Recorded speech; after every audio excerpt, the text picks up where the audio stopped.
Bonjour et bienvenue dans Au cœur du e-commerce. Je suis Céline, consultante en optimisation du taux de conversion. Concrètement, j'aide les e-commerçants à augmenter leurs ventes sans augmenter leur trafic. Mon rôle, c'est d'améliorer ce qui compte vraiment, l'expérience d'achat, la clarté du parcours et le petit moment où un visiteur passe ou ne passe pas à l'achat.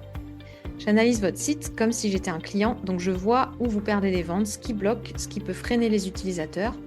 Et puis, on simplifie, on clarifie, on optimise les pages les plus importantes. L'objectif, c'est plus de résultats avec le même trafic.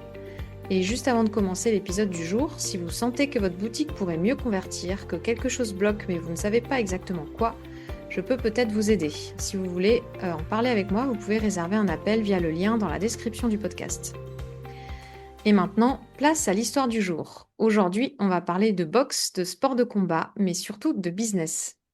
Je reçois Romain Spielmann, le cofondateur de Black Belt, une marque qui ne s'est pas contentée de vendre des produits pour les sportifs en ligne, mais qui a construit un vrai lien avec sa communauté sur le terrain comme sur le digital.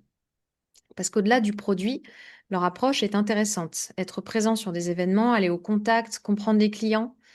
Dans cet épisode, on va parler de stratégie omnicanale, de marque, de terrain et de ce que ça change vraiment quand on construit un business au plus proche de ses clients. Alors Romain, pour commencer, est-ce que tu peux te présenter et nous raconter ton parcours avant de lancer Black Belt? Bonjour Céline, merci de nous accueillir. Oui, je peux un peu présenter Black Belt et moi-même. Alors, Black Belt, on est deux fondateurs, ceinture noire de plusieurs disciplines d'arts martiaux, hein. Donc voilà, le nom vient de là. Nous, notre parcours, c'est qu'on était avant tout enseignants, déjà pratiquant très longtemps et enseignants de différentes disciplines, que ce soit boxe, taekwondo, toujours du pied-point, donc frappe des pieds et des poings. Ok, Même si on a un peu touché à d'autres disciplines, plus de grappling. En soi, moi j'ai enseigné 16 ans, voilà, différentes disciplines, Fanny 10. On est partenaires dans la vie et dans les affaires, donc on est d'accord. déjà enseignant, on a déjà monté des structures, on a été président de comités départementaux, enfin voilà, donc on a pas mal bourlingué dans le domaine sportif, sport de combat, arts martiaux. Ouais. Et en fait, après, à un moment donné, on a commencé après Covid, il faut le dire, parce que le Covid a fait beaucoup de mal au sport de combat. Il y a eu beaucoup moins de licenciés. Nous, on avait 350 élèves, on est passé à 120 parce que d'un coup, les Ah gens, ça oui. leur fait beaucoup moins de lutter et d'être proche de l'autre. Et le outdoor a explosé. Donc Ouais. voilà, pour des raisons sanitaires, on va dire, ou de crainte. Du coup, il a fallu un peu se réinventer. On a sorti quelques anciens projets qu'on avait un petit peu du placard et du coup, on a lancé effectivement une marque qui avait vocation à favoriser la récupération sportive parce que c'était quelque chose qui était très négligé dans notre domaine puisque il y a beaucoup de sportifs amateurs et qui vont pas prendre le temps de passer des huiles, des crèmes, des choses comme ça. Ouais. On a commencé avec des produits de récupération pratiques, un en l'occurrence, qui a explosé dans la partie sport d'endurance. Et du coup, on est allé à fond dans la brèche. Et aujourd'hui, 90% de nos clients font des sports d'endurance, triathlon, course à pied, trail, cyclisme, etc. Et on a développé, aujourd'hui, on est sur une trentaine de références pour la préparation avant, pour l'après, sur le complément alimentaire, sur la nutrition, sur pendant l'effort aussi. Et voilà. Ok, d'accord. Selon toi, c'était un besoin qui manquait sur le marché dans l'univers du sport en général, peut-être plutôt du sport de combat ou... Alors, nous, si tu veux, au départ, on est parti sur le développement d'un produit qui était assez unique, puisqu'en fait, on a fusionné gel douche et crème de récup. Le problème des crèmes de récup, c'est que les gens n'en passent pas ou ils vont le faire deux fois. Et moralité, mauvaise récup, c'est contre-performance, voire petite blessure de fatigue, etc. Donc, on a Hmm. travaillé pendant 2 ans avec des docteurs en pharmacie, des ingénieurs en nutrition cosmétique par la peau, etc. Ouais. Pour sortir un gel douche qui faciliterait la récup parce que le temps de sa douche, c'est comme si le gars avait passé sa crème en même temps. Oui. En fait, on ne connaissait beaucoup moins le milieu du sport d'endurance, mais c'est un milieu qui est très sensible à la récupération parce qu'en gros, les gars qui courent des marathons ou des ultra-trails, si tu veux, derrière, il faut vraiment qu'ils récupèrent. Ouais. Et en fait, c'était eux les premiers à aller vers ce produit un peu ovni. Hmm. Et globalement, eux, a priori, c'était un manque pour eux puisque la Oui. récup, soit c'était contraignant et fastidieux, soit au global, certains la négligeaient un peu et récupéraient mal, etc. Ouais. Donc, on est venu un petit peu être facilitateur, surtout pour ceux qui sont un peu feignants dans leur récup, on va le dire. Et globalement, on s'est assez rapidement écarté des sports de combat et pas faire que ça, même si on fait toujours un peu de choses de force comme protéines, créatine, des choses un peu plus connues dans la muscu notamment. Mais globalement, on est allé très vite vers complément le panier avec de l'énergétique, des choses comme ça.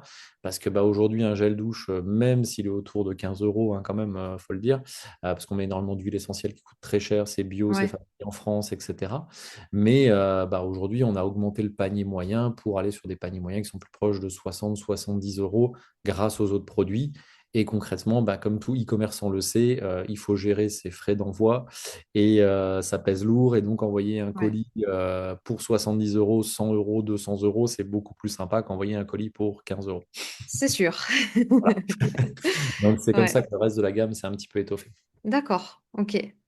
Oui, en effet, c'est plus facile d'appliquer un gel douche qui va t'aider à récupérer que de devoir passer des crèmes, etc. En fait, ça va agir comme un masque pour les cheveux, hein. Les filles connaissent Oui, ce genre de produit, on laisse poser une petite minute et puis toutes les huiles essentielles ont ouais, été extraites et du coup, c'est fait. Et tout est fait en une fois. Et en fait, ça a vraiment trouvé son public dans les sports d'endurance, quoi. ouais. Et aujourd'hui, on va à fond dans la niche parce que, comme on l'a dit, nous, notre particularité, c'est qu'on mixe le présentiel et le digital. Et c'est un pari très payant parce qu'aujourd'hui, on se rend compte qu'il y a énormément d'événements de course. Et les événements de course, un petit événement de course brasse tout de suite 500 personnes. Ouais. Mais la plupart du temps, on va sur des événements qui sont de 2, 3, 4, 5, 6, 7, 10 000 personnes. Si on devait faire la même chose sur des compètes de CrossFit, on le fait occasionnellement, mais c'est vrai qu'il y a parfois 100 compétiteurs. Donc, quand vous avez 100 personnes, c'est 100 clients potentiels. Là, vous allez sur une course de 7000 personnes, il y a 7000 acheteurs potentiels. Donc, c'est pas du tout le même ratio. Et on s'est vite rendu compte aussi que ce public-là portait vraiment sur l'outdoor, passait un petit peu moins de temps sur les réseaux, était Hmm. plus dehors et cherchait plus le contact physique. Et ça s'est aussi fait comme ça naturellement, quoi. Ouais. Et les premiers mois de votre activité, ça ressemblait à quoi concrètement? Ah, rien. Non, les premiers mois, ça a été toujours un peu compliqué. Après, voilà, très concrètement, le premier mois, on s'est un peu cassé les dents sur Meta, sur des choses comme ça. Parce que forcément, sortir un produit OVNI avec une marque qui n'avait pas forcément de notoriété, etc., c'était pas forcément le plus facile. Il y a forcément eu des critiques, forcément eu des choses. Et au fur et à mesure, ça a changé parce que les premiers gens qui l'avaient acheté faisaient des retours très positifs. Ouais, On a aussi misé très fortement sur la presse. Il faut savoir qu'aujourd'hui, il y a de la presse spécialisée. Une fois qu'on a compris qu'on était très demandé ou plus demandé dans les sports d'endurance, on a commencé à envoyer à des presses spécialisées dans l'endurance pour qu'ils testent le produit et ils ont oui, fait très bons retours. Donc ça a été très positif sur nous parce que je sais que tu es spécialiste de la conversion oui, et la réassurance est très puissante. Quand aujourd'hui, vous exactement. avez un produit que les gens peuvent se dire, tiens, est-ce que ça marche, est-ce que ça ne marche pas? Vous avez des avis clients. Et évidemment, les gens en ont peur des avis clients. Derrière, on a eu, nous, une centaine d'articles de presse spécialisés, de vélos, de trail, qui viennent dire, ah ben, on a essayé ce produit, on en est content, on va le garder, on va continuer de l'utiliser. Ça fait beaucoup de réassurance. Et après, en méta, ce qui a commencé à marcher pour nous, c'est que nos bons clients qu'on commençait à rencontrer régulièrement sur des stands, on a fait quelques petits interviews pour dire qu'est-ce que tu penses du gel douche. Et en fait, eux ont dit déjà légalement tout ce qu'on n'a pas le droit de dire. Il y en a qui ont dit c'est magique, c'est génial. Nous, on ne peut pas dire qu'un produit est magique, hein, légalement. Il y a quand même un peu de réglementation qu'on doit Ouais, respecter dans nos arguments commerciaux aussi. Et en fait, du coup, c'était très puissant leur discours. Ça concrétise bien en ads. Et ça, c'est aussi grâce au terrain qu'on a pu récolter cette proximité avec des clients qui étaient facilement prêts à témoigner pour nous, qui étaient contents du produit, qui nous connaissent, etc. donc le premier vrai signal, le moment où ça a commencé à marcher, en fait, c'était grâce à la presse et aux bons avis clients que vous aviez en live, quoi, en vrai, sur Ouais, les... alors la presse, je dirais, n'a pas déclenché de vente instantanée. Par D'accord. contre, il a décuplé le taux de conversion parce qu'effectivement, sur notre site, on a tout de suite les avis des presses et ça donne tout de suite un signal de OK, j'achète le produit, Ouais, moins de doute. Et ça a été puissant. Le seul média qui a fait de la conversion instantanée, pour nous, ça a été la radio. C'est-à-dire qu'on est passé une journée en radio, enfin une journée, une heure, une demi-heure en radio, en local, et tout de suite, tu vois un bond de plusieurs dizaines de commandes sur vraiment le secteur Alsace, d'accord, Vosges ou là où on était, quoi. Donc, d'accord. du coup, pour le coup, la radio a été vraiment un bon levier. Et nous, de cette innovation, on a fait une marque globale, hein, c'est aussi le but de départ. Et cette innovation, elle nous a permis d'aller taper la presse, qui était aussi un de nos leviers qu'on voulait actionner. Ouais, Et clairement, le levier de réassurance a été puissant. Et je dirais que la presse a été puissante aussi dans l'achat spontané, parce que quand on est sur les events ou quand on est en boutique, c'est aussi là que des fois les gens se disent, tiens, bah, je vous ai vu dans tel journal, je vous ai entendu Hmm. dans telle radio, et en fait, c'est assez puissant. C'est pas forcément de l'achat tout de suite, mais par contre, quand il voit le Oui, produit, il n'y a plus besoin de lui expliquer, il dit, bah, je voulais l'essayer, je vais le prendre. voilà, Et c'est ça. donc, Ouais, voilà, ça démultiplie les ventes ouais, tout de ouais. suite. On se rend aussi compte qu'en physique, bah, les gens ont besoin de vous voir plusieurs fois. Il ne faut pas se leurrer, hein. Je veux dire, le démarrage sur le site a été comme le démarrage sur le terrain. Aujourd'hui, sur le même événement, je dirais physique, on fait 3 à 4 fois le chiffre qu'on faisait sur le même événement l'année dernière.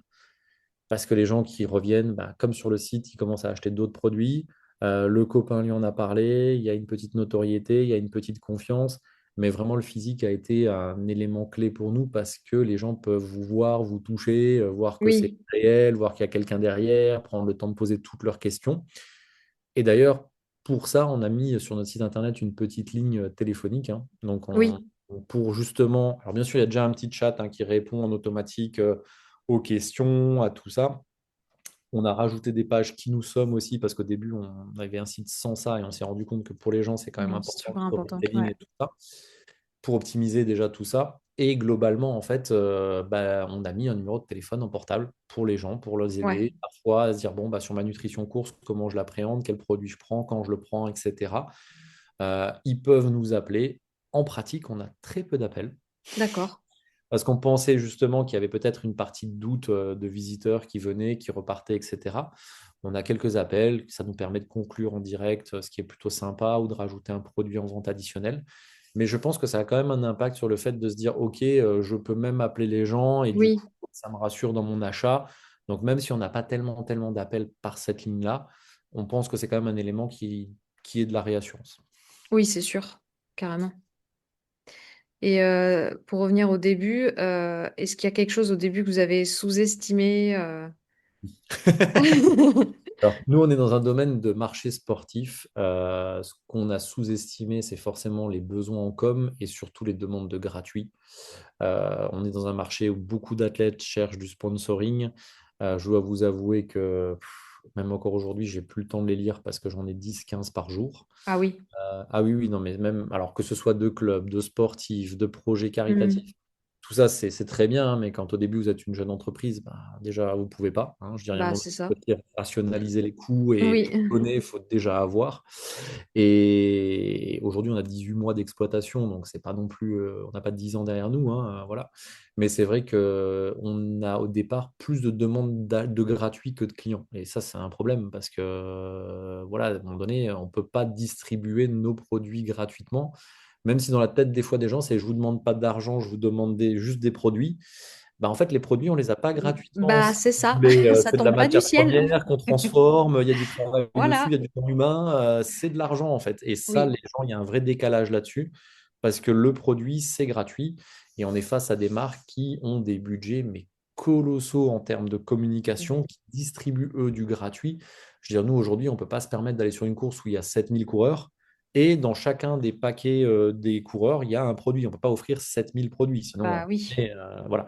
Mais il y a des marques qui arrivent à le faire. Et ça, c'est des vrais sujets parce que c'est aussi un domaine dans lequel il y a énormément de choses offertes. C'est bien, hein, c'est du testing, c'est du retour, voilà, c'est très bien. Mais en fait, il faut qu'on trouve des leviers palliatifs à ça. Et ça, pour nous, ça a été plutôt la dégustation sur des points de vente, parce qu'on est dans une trentaine de points de vente aujourd'hui, hein. On a des Ouais. revendeurs qui sont des boutiques de running, hein, pour la plupart. D'accord. Et du coup, effectivement, ben, des produits énergétiques, des choses comme ça, on fait goûter. Les ultra-trailers qui font du trail long se rendent compte qu'on a des goûts très légers par rapport à ce qui se fait dans d'autres marques. Et ça plaît beaucoup parce que quand vous courez pendant 20-30 heures, vous voulez pas un goût hyper puissant, vous voulez quelque chose de neutre parce que sinon vous n'arrivez plus à le boire. Donc, on répondait à pas mal de critères. Ouais. Il encore que les gens le testent, essayent, etc. Et le contact client nous a permis vraiment ça. Et aujourd'hui, on se rend compte aussi que les gens qu'on a rencontrés en physique sur des stands, sur des salons, ils rachètent beaucoup, Oui. beaucoup, beaucoup parce qu'ils vous ont rencontré.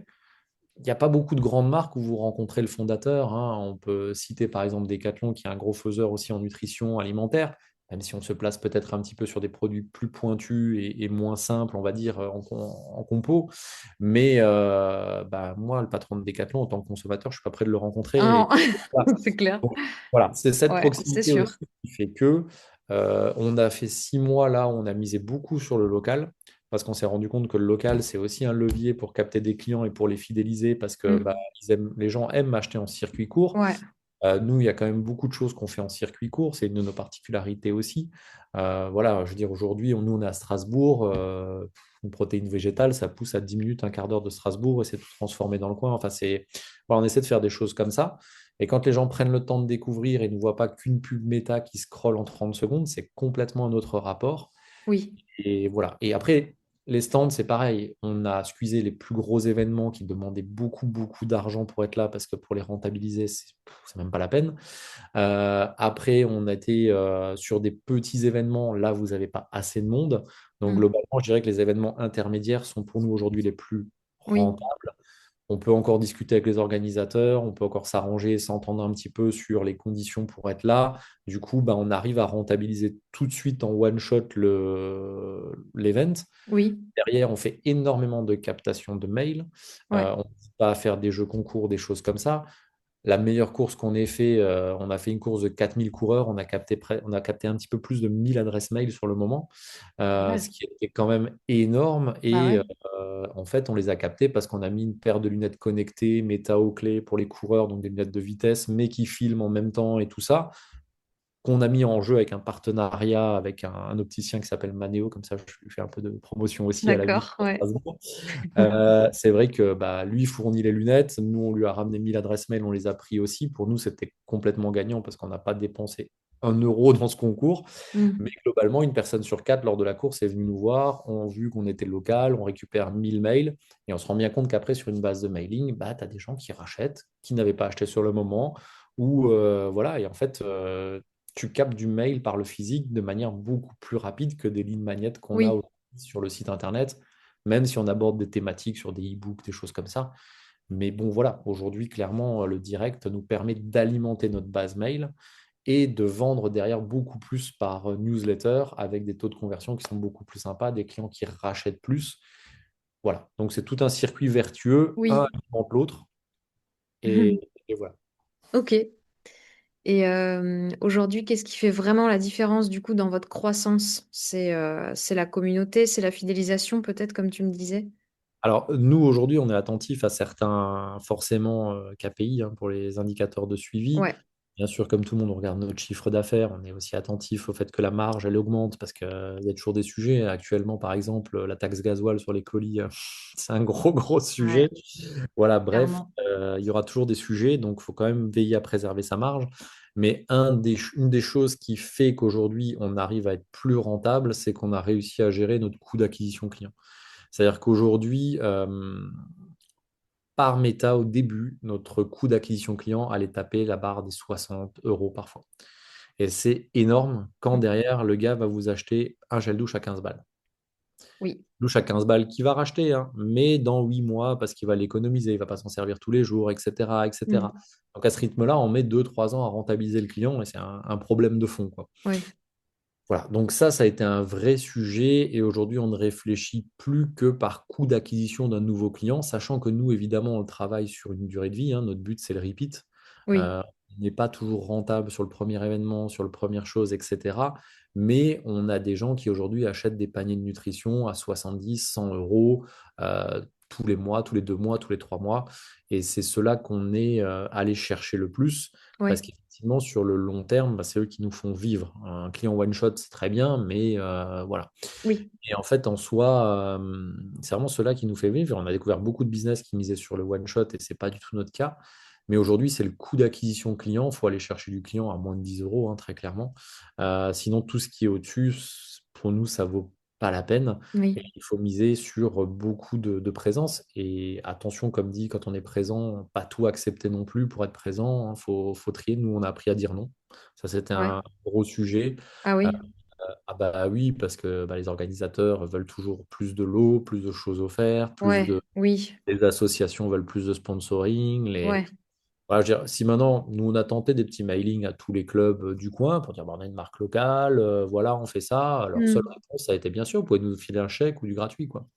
D'accord. Et en fait, j'aurais dit non, c'était pas le sujet du mail. En fait, le sujet, c'était plutôt de peut-être venir chez vous, faire des ateliers sur la nutrition, sensibiliser vos athlètes aux bonnes pratiques, à ce qu'il faut éviter dans la nutrition aussi, optimiser un peu leur perf, etc., leur apporter une plus-value de connaissances. Oui, Aujourd'hui, on travaille avec des ingénieurs nutrition, on travaille avec des gens spécialisés dans le long, donc je veux dire, on a quand même une certaine plus-value oui, à apporter, surtout aux sportifs carrément. très Ouais. amateurs.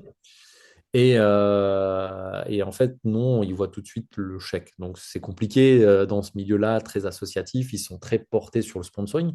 Je comprends parce que tout le monde a besoin d'argent et moi-même, j'ai un long passé associatif et je sais que dans les associations, bah, on a toujours besoin d'argent. Il y a beaucoup de projets et c'est très chouette. Mais simplement, au début, bah, on ne peut pas, quoi. Bah oui. On voit pas, malheureusement, ils font pas toujours le distinguo entre au début une société jeune et une société Hmm. qui brasse des millions C'est d'euros. ça. Bah oui, c'est Et pas du voilà, tout les mêmes moyens, quoi. Ça je n'a vous rien à souhaite un voir. jour de faire des millions d'euros et avec plaisir, on donnera Je pour te le plein de souhaite projets. aussi. Voilà. Mais pour l'instant, step by step, il faut déjà se Ouais. construire. Donc, il faut un petit peu faire attention parce qu'il y a un piège à la visibilité. C'est-à-dire que les gens vous vendent souvent de la visibilité, mais la visibilité, ça ne paye pas les factures.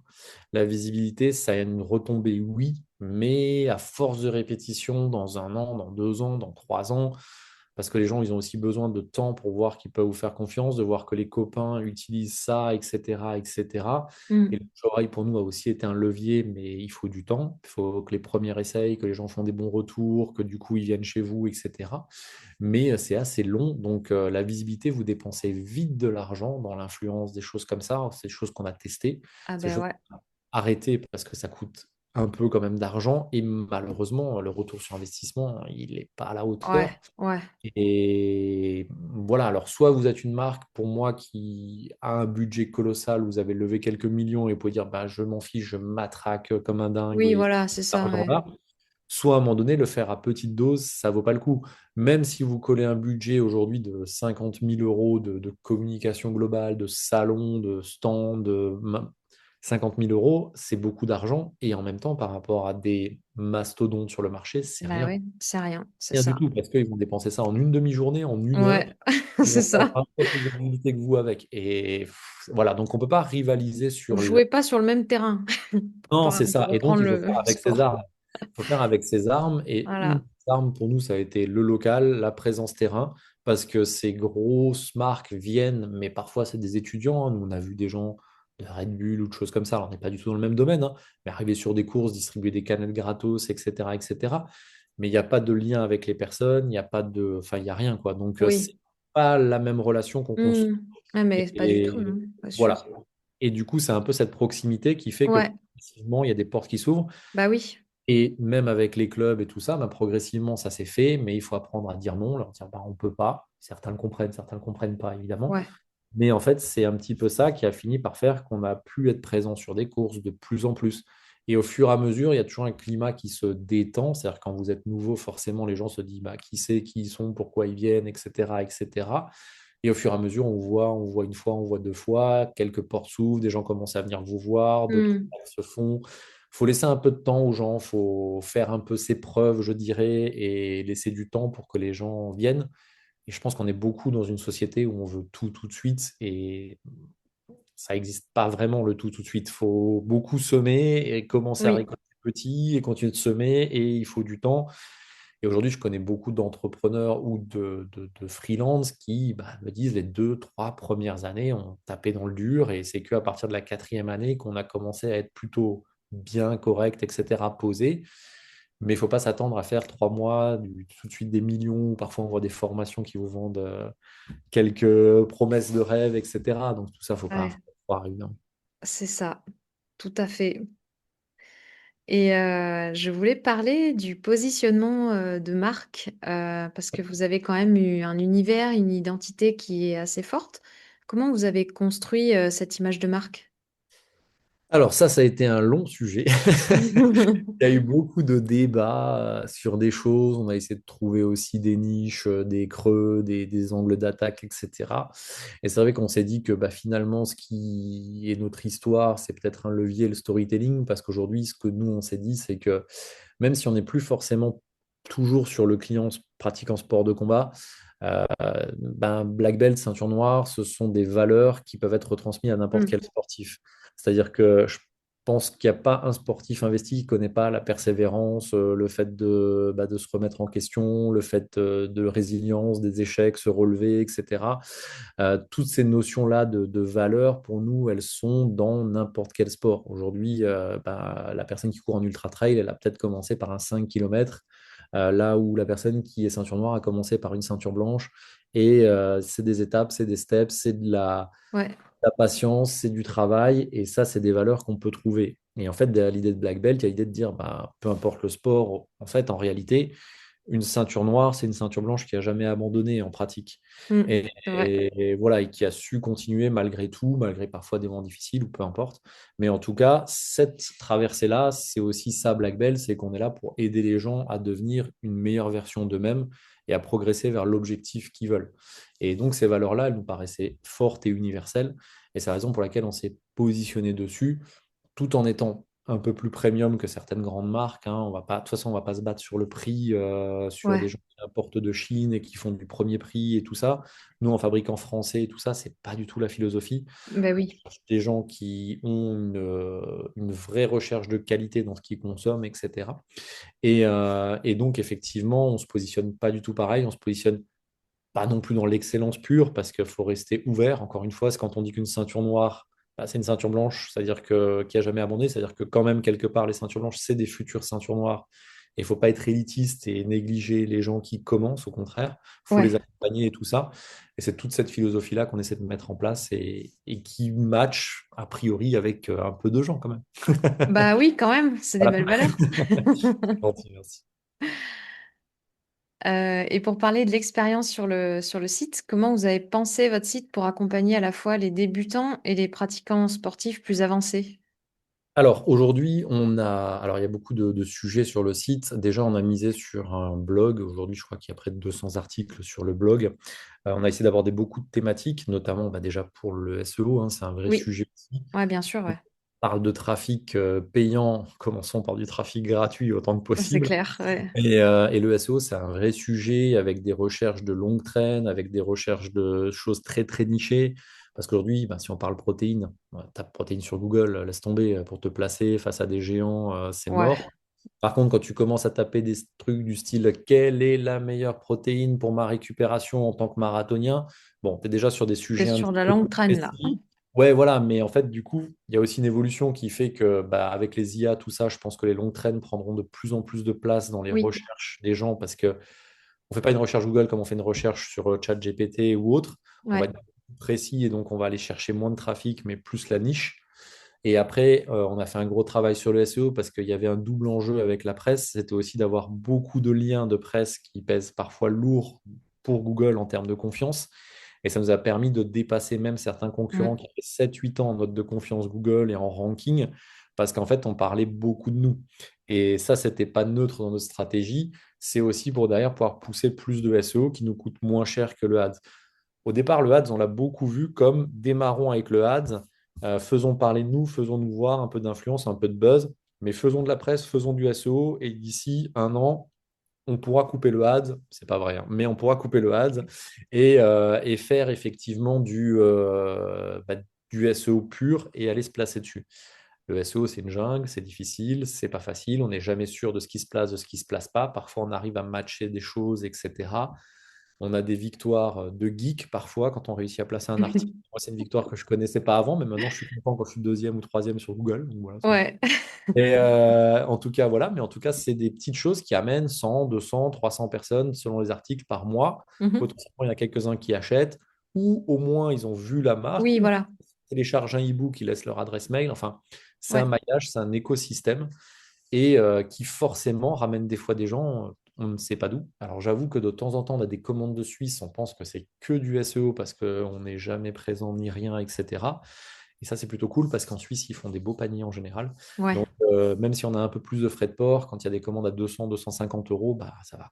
oui, Voilà. Donc, le SEO, c'est une belle arme, mais c'est pas simple. Il faut vraiment s'y pencher. C'est vraiment un univers. On a beaucoup appris dessus. Et le blog, justement, était là au départ aussi pour aider les gens. oui, Et des guides gratuits, c'est des lignes magnétiques qui nous permettent de récupérer du mail. Et après, ben, dans nos trentaine de points de vente, on a aussi des petits guides sur la nutrition, sur accompagner tout ça, etc., pour leur permettre un petit peu de comprendre.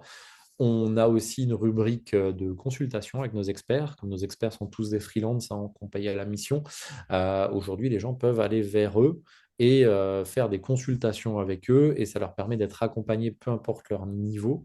Donc, il y oui, a vraiment toute cette logique derrière de construire l'accompagnement, même si on se rend bien compte que les gens commencent à penser à la nutrition et la récupération à partir du semi-marathon.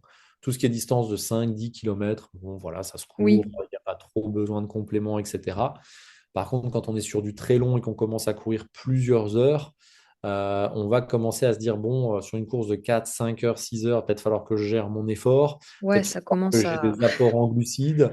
Il y a plein de questions. Comment je vais le vivre après? Avant, il y a la question de digestion, pardon, parce que bah, quand vous monopolisez beaucoup de flux sanguin vers les muscles, la digestion elle est plus difficile. Donc, il faut pouvoir assimiler des choses tout en courant, ce qui est pas D'accord. sur un 5 km.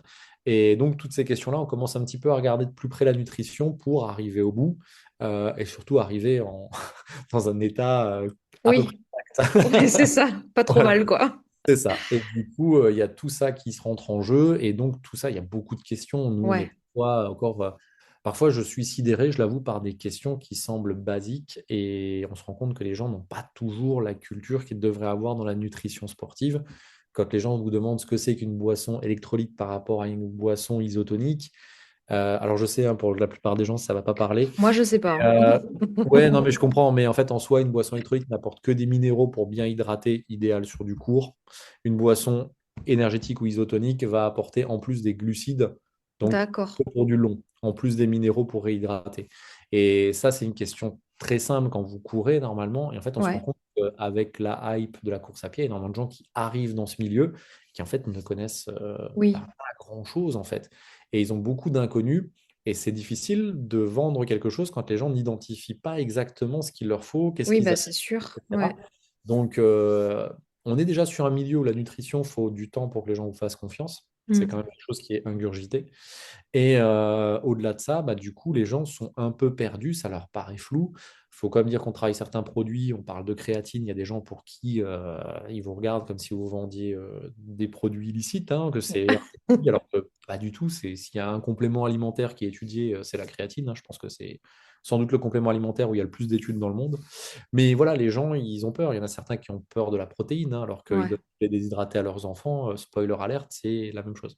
Mm. Mais Ouais. voilà, donc je veux dire, Oui, donc il y a une je mission n'ai- éducative aussi. il y a une méconnaissance totale, Ouais, et autant vous pouvez aller chercher des gens qui sont très pointus et qui s'y connaissent.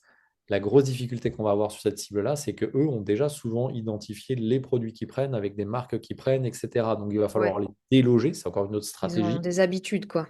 Voilà, c'est encore une autre stratégie, mais l'accompagnement en est une pour que les gens apprennent avec nous, nous fassent confiance dans le temps et finissent par consommer nos produits, etc. Et Mm. ça, le blog y répond, quelques vidéos Insta y répond, etc., etc. Et aujourd'hui, sur le site, on réfléchit en double entrée puisqu'on commence à développer une gamme d'hydratation quotidienne, un peu pour concurrencer Waterdrop ou Hydratis, qui est un petit peu plus grand public, on va dire, sur l'aromatisation d'eau avec des vitamines, avec des minéraux et avec un développement aussi toujours en physique qui sera plutôt pharmaceutique. On commence à avoir les premières touches pour ça, etc. Mais voilà, on est du coup sur une double entrée parce qu'on se rend compte que si on se niche ultra niche dans le sportif qui fait du long, bah, plus on se niche, plus la pointe de la pyramide elle est petite et moins il y a de gens. Les gens sont déjà calés avec des grosses marques aussi, etc. Et en fait, on va peut-être aller négliger une grosse partie qui est du loisir Mm. et pourrait consommer nos produits sous une autre forme avec un autre packaging, etc.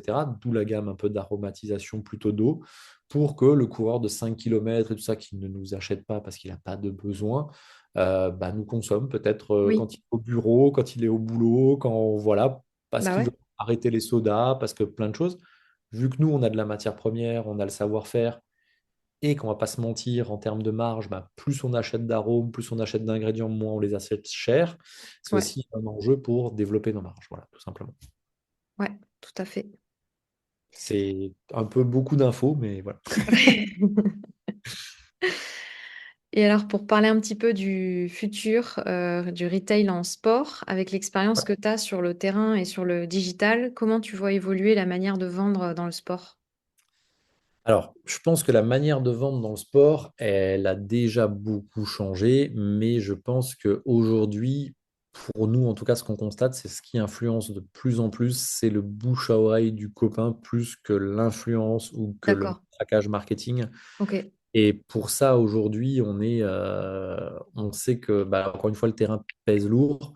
Je veux dire, quand vous avez des retours de dire, bah, en fait, mon copain l'utilise au club de triathlon, j'en ai un autre qui m'a parlé de votre marque, etc., on se rend bien compte de cet impact-là. Ouais, Que quand on voit ça d'une pub influenceur ou micro-influenceur, même sans parler d'argent, hein, parfois, c'est pas non plus que du business et il y a des gens très bien, enfin, il y a des gens très bien partout et des gens moins bien partout. Donc, je critique pas les influenceurs en général, pas du tout. Mais je veux dire, je pense qu'il y a aussi eu beaucoup d'abus de certains et par conséquent, la confiance, elle est quand même ouais, biaisée. ouais. Donc, moi, je ne mise plus aujourd'hui sur cette verticale-là parce que je pense que les gens ont moins confiance. Et je pense aussi, le dernier point, c'est que tout ce qui est méta et ads et tout ça, j'ai l'impression qu'il y a une forme d'usure des gens qui sont matraqués et ce qu'ils voyaient hier les contenus UGC, les gens commencent quand même à comprendre que les gens sont payés pour faire ces vidéos, dire Hmm, ça pour certains, etc. Enfin voilà, comme l'influence, ça se sait qui touche de l'argent, donc forcément, hmm. ça perd en crédibilité. Ouais, bah, c'est clair. Voilà, et par conséquent, bah oui, le matraquage de masse a toujours son effet, hein, si vous avez l'argent pour, ça je ne le dis C'est pas. ça. Mais je dirais que sans ce budget-là, aujourd'hui, pour moi, ce qui va changer, c'est que les gens ont besoin de l'approbation du voisin, parce qu'on est comme ça, on a toujours besoin de voir que les autres l'utilisent pour l'utiliser. Et donc, à ce titre, je pense que on va plus être non plus, on est passé de l'influence à la micro-influence, et je pense qu'à un moment donné, l'influence va juste être le bouche à oreille d'il y a 10 ou 15 ans, et qu'il va y avoir une espèce de boucle, on va revenir à ça. Ouais. Et je pense que c'est là-dessus qu'il faut miser. Ça coûte rien, c'est parfois un peu lent, mais je pense que c'est vraiment un gros, gros levier de confiance. Voilà. Et est-ce que tu as une conviction forte sur le e-commerce ou sur les marques sportives? Est-ce que j'ai une conviction forte sur le e-commerce? Alors, je pense que le e-commerce va devenir effectivement, enfin, est déjà incontournable, mais va devenir beaucoup plus présent aujourd'hui que ça ne l'est demain, enfin, que ça ne l'est aujourd'hui, dans le sens où ben, malheureusement, il y a de plus en plus de zones qui n'ont plus de magasins, de points de vente, de choses comme ça, et les gens sont de plus en plus sur bah, le e-commerce par nécessité. Il y a quand même beaucoup de gens qui sont isolés dans certains coins. Et en même temps, il y a toujours une place pour les vraies boutiques, hein. Je veux dire, les boutiques de running, pour moi, elles seront jamais vides parce qu'il y a besoin de testing, il y a besoin de choses en chaussures, etc. Donc, il y a aussi cette proximité-là. Mais je pense que le e-commerce va prendre une grosse place sur tout ce qui est un petit peu en dehors des grandes villes dans les prochains temps. Et, Mhm. et je pense que les distributeurs, on va en avoir besoin, mais qu'on va juste pas attraper les mêmes cibles. C'est-à-dire qu'en boutique, on va avoir le gars qui arrive, qui prend un achat d'impulsion parce qu'il a vu ce truc-là, il essaye ce produit ou il a vu cette marque. Mais en fait, on va pouvoir capter des gens sur le e-commerce qui sont bah, peut-être loin de ces structures-là, qui ont des besoins d'informations parce qu'il n'y a pas forcément de structure autour, etc. Donc, je pense déjà que le e-commerce va beaucoup cibler les zones un petit peu retirées. Et après, Mhm. bien sûr, on ne parle pas des très très grosses villes comme Paris où fatalement, je pense que là, tout le monde est habitué à ce système de e-commerce. Et générationnellement, il va y avoir de plus en plus de gens sur le e-commerce. Donc, je pense que ça, Ouais. pour moi, ça va être un développement. Voilà, parce qu'à 60 ans, on achète un peu moins en ligne. Mais je pense quand même qu'il va y avoir, enfin, pour moi, ce que je constate, mais c'est peut-être parce que je suis sur le marché du outdoor, c'est que je pense que certaines boutiques spécialisées tireront leur épingle du jeu parce qu'il y a un besoin de contact physique, il y a un besoin de choses comme ça. Donc les deux vont coexister encore longtemps, à mon avis. Oui, Voilà. Je sais pas si ouais. j'ai répondu à la question, j'ai Si, réfléchi en même si, temps, j'ai si, si. balancé comme ça, peut-être un peu brouillon, C'est désolé. très bien. Ok. C'est très bien. Et est-ce que si quelqu'un veut lancer une marque dans le sport aujourd'hui, quel conseil tu lui donnerais? C'est difficile, c'est difficile. Donc, je lui conseillerais de ne pas croire que tout est acquis et qu'il faut quand même bien, bien réfléchir sa stratégie, de ne pas sous-estimer la demande de sponsoring et de gratuit, parce que le sport, c'est vraiment un milieu dans lequel il y a énormément de gens qui ont besoin de financer leur carrière sportive. Donc, attention à cette chose-là. Et oui, et puis il y a quand même des gros acteurs qui sont très très lourds, donc il faut vraiment bien réfléchir à sa stratégie différenciante. La question, c'est toujours la même, je dirais qu'au-delà du sport, la question, c'est comment tu vas capter du client. Et ça, c'est un vrai sujet. C'est pour ça Mm. qu'avant, on parlait de coût d'acquisition client. Je veux dire, la question, c'est comment avoir un client qui me coûte le moins possible, et quelle est ma philosophie, quel est mon message et comment je le capte. S'il n'y a pas de réponse à cette question, faut pas encore le lancer. Faut d'abord, ne faut pas croire qu'un produit, nous par exemple, on a lancé un produit un peu ovni, il a su trouver son public, mais il a fallu le pousser. Le produit déjà ne fait pas la vente. Le produit ne fait pas la vente, Ouais, c'est-à-dire que vous avez beau avoir une innovation, voilà, 9 innovations sur 10, elles finissent à la poubelle parce qu'elles ne sont pas comprises. Et c'est comme ça, je pense que les premières voitures, les gens se demandaient, mais pourquoi avoir une voiture en fait, hein, depuis 1800 ans, on n'a pas de voiture, bah ouais, c'est sert à clair. rien, ça fait du bruit, ça pollue, c'est de la fumée, je comprends pas. Et aujourd'hui, c'est indispensable. Mm. Mais entre les deux, il s'est passé 100 ans. Et je suis pas sûr que vous ayez 100 ans pour promouvoir autre chose. C'est un Donc, peu long. c'est un peu long. Donc, en fait, faut pas réinventer l'eau chaude. Faut juste voir ce qui roule et essayer de le dupliquer. La difficulté, ça va être de faire comme les autres pour être dans le moule, mais de le faire différemment Ouais. pour être différenciant. Parce que si vous n'êtes pas différenciant, il n'y a pas de raison qu'on vienne chez vous. Et si, en gros, vous faites trop différent, on se demandera pourquoi. Et Mm. c'est un peu le paradoxe du consommateur. Je veux autre chose, mais je veux la même chose. Donc voilà, c'est débrouillez-vous Ouais. avec ce conseil maintenant. Mais et en tout cas, voilà, croyez pas que le produit fait la vente. Cherchez-vous quelque chose de différenciant et demandez-vous d'abord comment vous allez capter vos clients. Voilà, tout simplement. Eh ben, merci beaucoup, Romain, pour cet échange. Merci. Merci. J'espère avoir apporté un peu de pierre à l'édifice à des gens qui veulent se lancer. Et voilà. Et puis, si jamais après, il y avait des questions d'auditeurs, nous, on n'est jamais fermé à discuter. Donc, ils peuvent nous contacter aussi, bien sûr.